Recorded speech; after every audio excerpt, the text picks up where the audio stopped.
मागील पार्टमध्ये तुम्ही बघितलं की मी गोळी मिक्स केलेलं दूध माझ्या मुलाला प्यायला दिलं. आम्ही दोघे झोपायला लागलो. माझा मुलगा डोळे बंद करून झोपायचा प्रयत्न करत होता, पण त्याला झोप येत नव्हती. बहुतेक त्याच्यावर गोळीचा असर होत होता, त्यामुळे तो थोडा कासावीस झाला होता.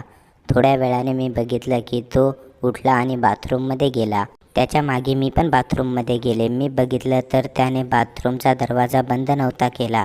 त्यानंतर मी थोडा दरवाजा उघडून बघितलं. हा त्याचा काढून हलवत होता. 8 इंच आणि काळा मोठा होता त्याचा. मी सपनात हरपले होते. आज तर मज्जाच येईल, पण मला आठवणच नव्हतं की मी त्याच्या बाथरूमच्या बाहेर उभी आहे आणि तो कधी पण येऊ शकतो. जसा मला होश आला, मी स्वतःची साडी व्यवस्थित केली आणि वापस हात बघायला लागले. मी काही विचार करून लगेच बाथरूम मध्ये गेली. मला बाथरूम मध्ये बघून तो घाबरला, पण टॅबलेट मुळे त्याचं पाणी लवकर निघणार नव्हतं. मी त्याला म्हणाली, हे काय करत आहे? तो म्हणाला, काही नाही आई, माझ्यात आग होत आहे, त्यामुळे मी थोडा परेशान आहे. मी म्हणाले, अरे मग मला सांगायचं होतं ना. मी म्हणाली, चल रूम मध्ये. आम्ही दोघे रूम मध्ये आलो. मी म्हणाले, तुझी पॅन्ट काढ, कुठे दुखत आहे मला सांग. तो नाही म्हणू लागला. मी बळजबरीने त्याची पॅन्ट काढली. त्याचा एकदम माझ्या नाकावर येऊन लागला. खूप टाईट होता, एकदम माझ्या नाकावर लागला. तो मागे हटला. मी तो हातात धरून घेतला आणि काय सांगू तुम्हाला, त्यावेळेस मला काय वाटत होतं. मी तर पूर्ण ओली झाली होती. मी जीवनात पहिल्या वेळेस एवढा मोठा पकडला होता. काय मस्त होता त्याचा. माझ्या मुलाला पण मजा येऊ लागली. तो डोळे बंद करून मजा घेत होता. मग अलग होऊन म्हणाला, हे चुकीचं आहे. मी म्हणाले, काही चुकीचं नाही आहे. तू इकडे ये लवकर, नाहीतर तुझ्या वडिलांना सांगेल की तू मला बाथरूम मध्ये बघून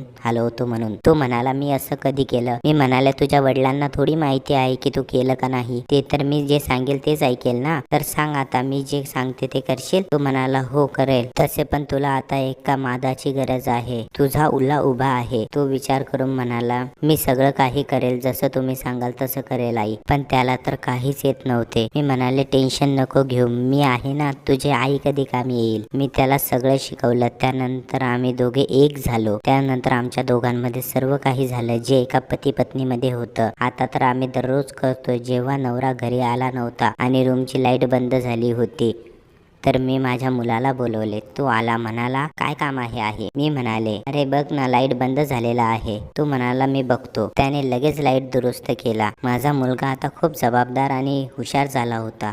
मला ते आवडायला लागले होते. त्याने लाईट दुरुस्त केल्या केल्या माझ्या जवळ आला. मला मिठी मारली. माझ्या गालावर किस केलं. यानंतरची कहाणी पुढील व्हिडिओमध्ये. तोपर्यंत सबस्क्राईब करून ठेवा मित्रांनो.